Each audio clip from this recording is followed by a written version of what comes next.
This year, after a huge amount of preparatory work, my I Can Spell project is taking off in the most wonderful way. So I think it's time for an update after my talk here on YouTube from over 3 years ago, which I gave on the occasion of the exhibition Society of Science in Düren.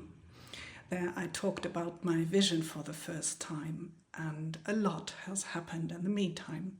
Also before that, actually the start of my project was over 4 years ago, almost at the same time as Corona. Then I had recommendations for 2 renowned design museums, and 10 days after I sent them my exposé, the world collapsed for the first time.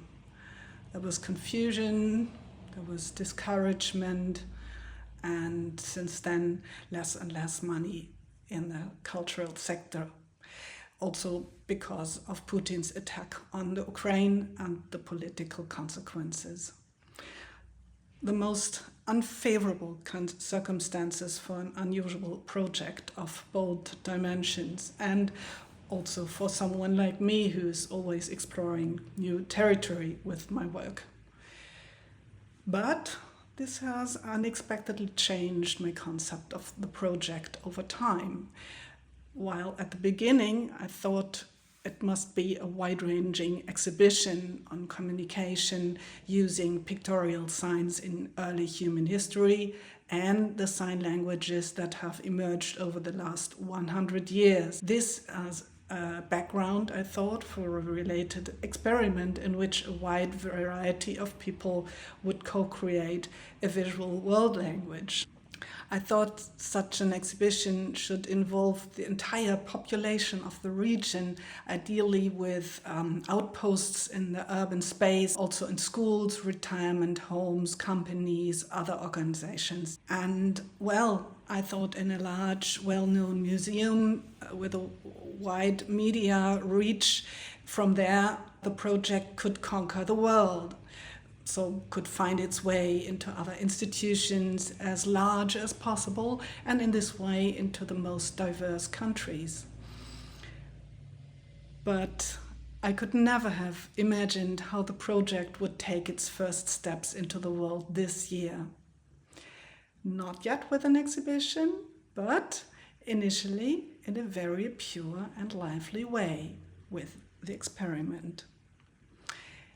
The project had a magnificent start in April in Brussels, in the heart of the EU. That was at the New European Bauhaus Festival, which took place in the Musée d'Art et Histoire in a huge building.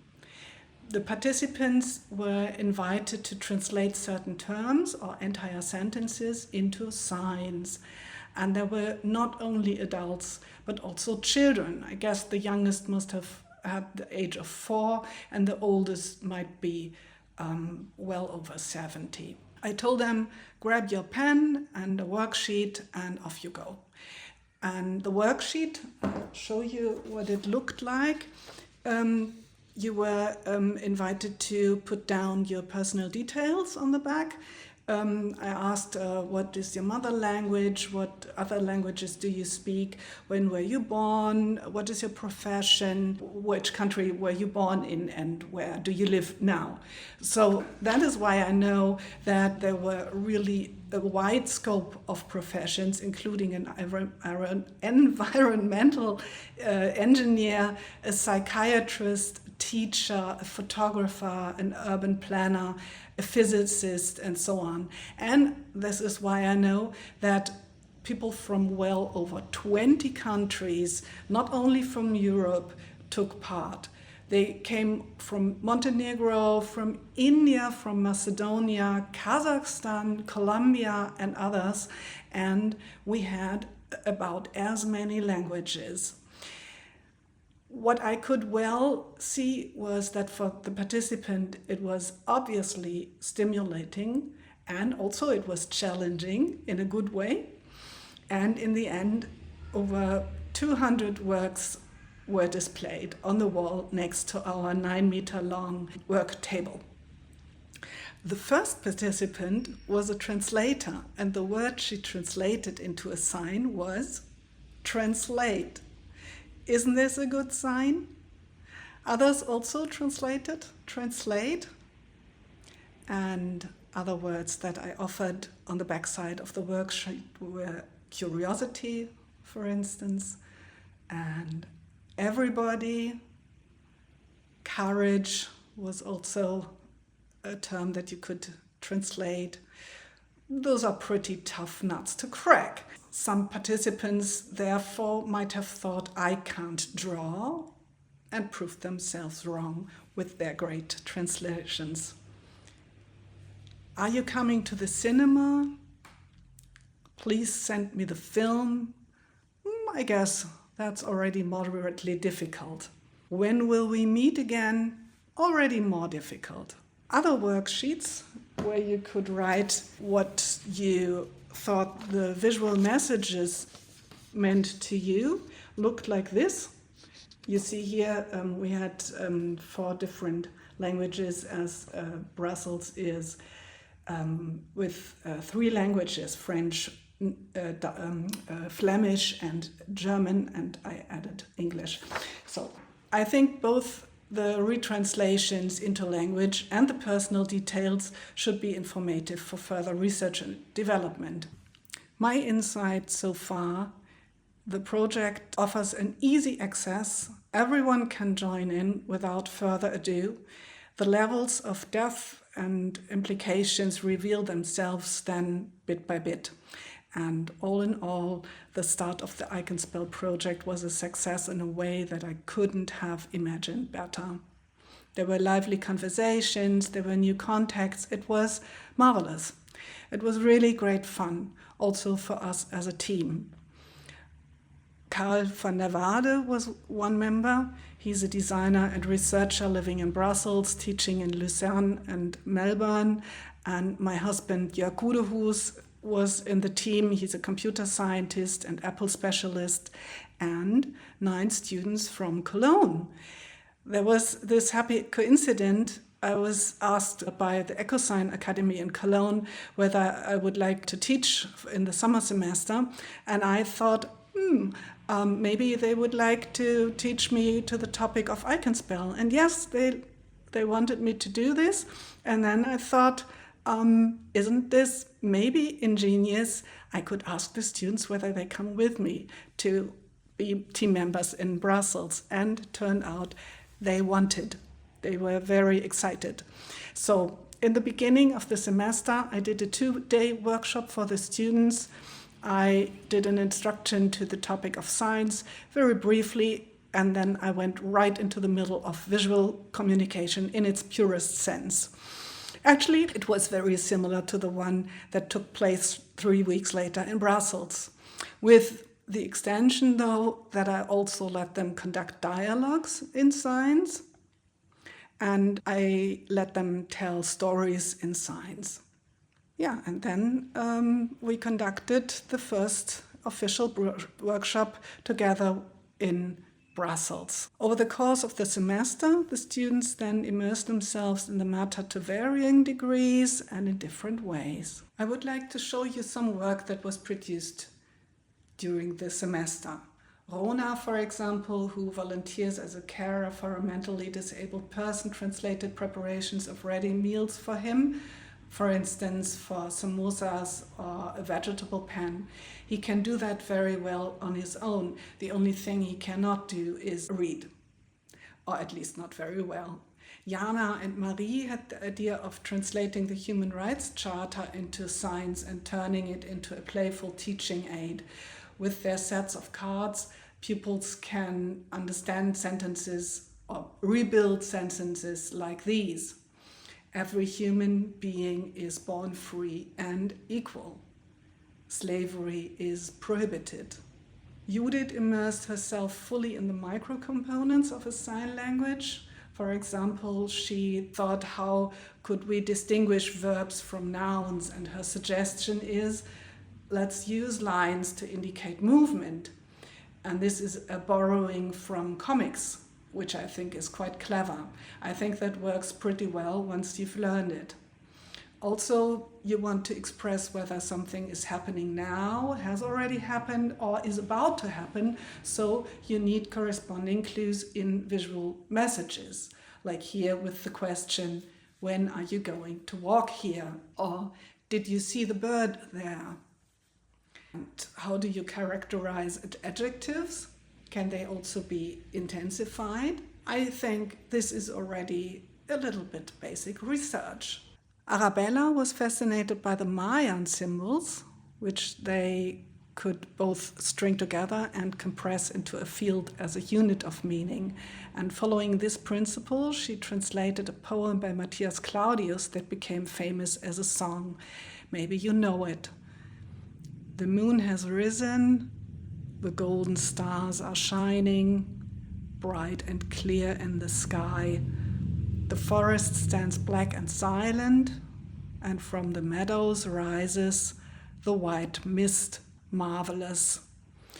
Well, the German text, of course, has rhymes. You may recognize their indicators for present and past, the play and rewind symbols from your cassette recorder or video recorder. Her plural is a borrowing from Charles K. Bliss, who was already working on his sign language in the 1940s. The third line on the far left, you see this tree with mathematical multiplication signs as a kind of ascendant. In a way, many trees meaning forest. And in the bottom line, the second field from the right, you can see this again with grass, which thus becomes a meadow. What becomes clear in these works, in order to function, visual translations sometimes need to follow a different logic than the source language. And there are different premises, whether you communicate with pen and paper, for example, when the internet and digital devices are not available, or whether you can access characters digitally that you need for your own communication in the future, and whether you can contribute your own self-designed ones. These results of the course and the results of the workshop will be basis for the work at other universities and in other workshops. And this matches the cascading dissemination principle that I had hoped for at the beginning. I'm very curious to see what kind of dynamic this will set in motion. Gladly, I will bring my I Can Spell project to other universities, including departments such as linguistics, semiotics, anthropology, sociology, African studies, and others. And imagine them making the topic their own, linking it to their subjects, embracing it, and developing it further. If you have any contact in this regard, I would be delighted to receive an email from you. Well, then the next workshop was in May at the Interdisziplinäre Pfingsttagung, the Interdisciplinary Whitsun Conference, this time near Meißen in the former estate manager's house opposite a water castle. This year's theme was What If? And I thought the I Can Spell workshop was a perfect fit, as itself is interdisciplinary. We had around 30 participants, all again with a wide variety of professions, like from biology, art history, education, human resources, film, architecture, finance, and several more. The youngest participant was 15, the oldest, I guess, near mid-60s. One idea that I took away with me from there, I Can Spell as an alternative to graphic recording. I'm much looking forward to giving it a try at the next opportunity. End of June, the next workshop was at 48 Stunden Neukölln Festival in Berlin, where I cooperated this time with Luisella Ströbele and her fashion label Icke Berlin. The topic of the festival this year was urban silence, so we put corresponding terms and phrases around city noises and city sounds on the worksheet. And this time we had the variation that those who were particularly satisfied with their visual translations could transfer them on a t-shirt and take it home for free. What I was absolutely not prepared for was that Friday night lots of party people streamed in and out of our place, and it was surprisingly international because half of the participants were not German speaking. So they came from France, the Netherlands, Poland, California, Hong Kong, Turkey, and others. And again, there was a large professional scope. We had a marketing manager, a costume designer, a consultant, a medical student, I remember 2 lawyers, a psychotherapist. Again, a wide range of professions. If you know of any other conference or festival where you can imagine the Iconspur project and which you might even organize yourself, let me know. Wherever in the world, and very welcome in cooperation with local people, with universities, schools, organizations, companies like Icke Berlin. My insights from these first engagements so far is that this experiment, workshop, teaching part of the project does not necessarily need an exhibition, but an exhibition in a large museum may first need this groundwork. Also to be able to visualize it better as a curator. An exhibition is definitely still a good idea. However, a number of museums that I have offered my project to in the first 3 years have apparently not been able to see this yet. Perhaps because I haven't curated a major exhibition yet. And in addition, expertise is probably essential in the museum context, expressed through academic titles and corresponding publications. My specialty, however, is creating connections, which is a completely different quality. Some museums have been planning their own exhibition themes for years. Others considered my project, thought about it for a while, and ultimately said no. I believe that the people in charge there could not yet imagine that the topic could interest a wider audience. But that's what the Deutsche Museum in Munich thinks, whose public traffic and diversity is unrivaled. It reflects the city's population amazingly well.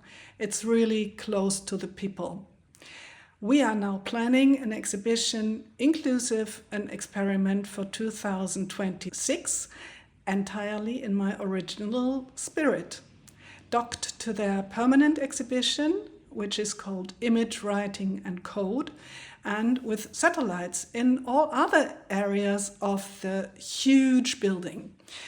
They have areas like aviation, agriculture, music, and many more, and all of them have their own signs, and that will be the link. This connects in the happiest way with the Symbol Group's Next But One conference, which will be centered around visual languages. The Symbol Group is a group of people from all over the world who work with symbols in very different ways, and I have been a member since the beginning of last year. It's very inspiring for me. Since then, I've been chatting to some of them, and I have been able to guide also new, exciting people to them. And in this September, I will be speaking about my vision at the next Symbol Group online conference, which will be hosted by the British Academy.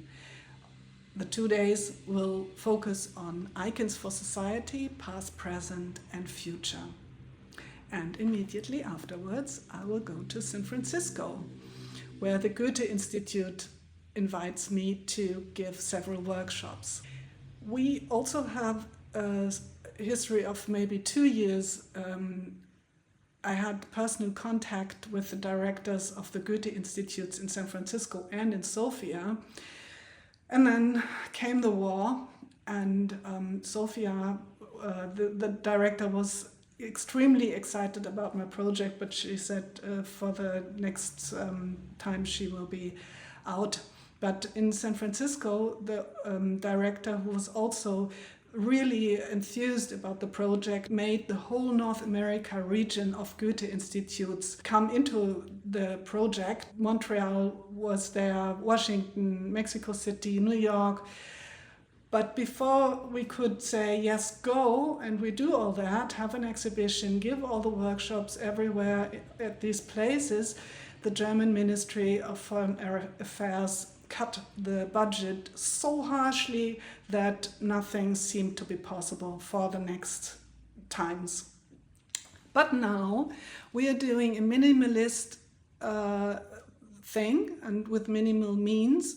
I will go to a festival in the Golden Gate Park with my workshop, and I will teach teachers. I will give a workshop to language teachers, and I'm really looking forward to trying whether my thought may be true that I Can Spell might prove a very wonderful teaching tool. So far, so brilliant. But with all of this, financial support is indispensable.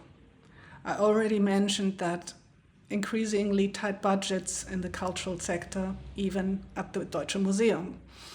In these more and more difficult times for cultural work, it's no small matter to get funding. There are countless funding opportunities. That's good to know. But it's also incredibly time-consuming to dig through all of this. Drawing up proposals takes a lot of time. The fact that the I Can Spell project doesn't easily fit into any of the funding pigeonholes doesn't make it any easier. On the other hand, it fits perfectly into very different subject areas like democracy, inclusion, art, design, language, intangible cultural heritage, intercultural exchange. This allows it to be presented from its best side for each application. So far, I have applied unsuccessfully for a number of grants, residency scholarships, and travel grants. However, I am delighted that the Friends of the Deutsche Museum have agreed to provide 25,000 euros as a start-up funding for our exhibition. With this amount, the Deutsche Museum and I can apply for larger sums for which a personal contribution of 20 up to 30% is usually required. If you have any good advice for me in this regard, I would be very grateful. So far for today. Since the beginning of this year, the core of the I Can Spell project has been revealed for the first time. It is beginning to unfold its vitality, and that is good because every next step fertilizes others. And with even more of best practice, it seems obvious to me that in due course I should revisit the museums I have already spoken to, and definitely also the new ones with whom I have not yet established a personal connection. As I said, if you have any ideas, hot tips, or even hotter contacts, or if you are one yourself, please let me know. The great thing that has already been proven this year, the I Can Spell project can dock onto a lot of things. So I'm already looking forward to the next steps, and I look forward to hearing from you. Take care.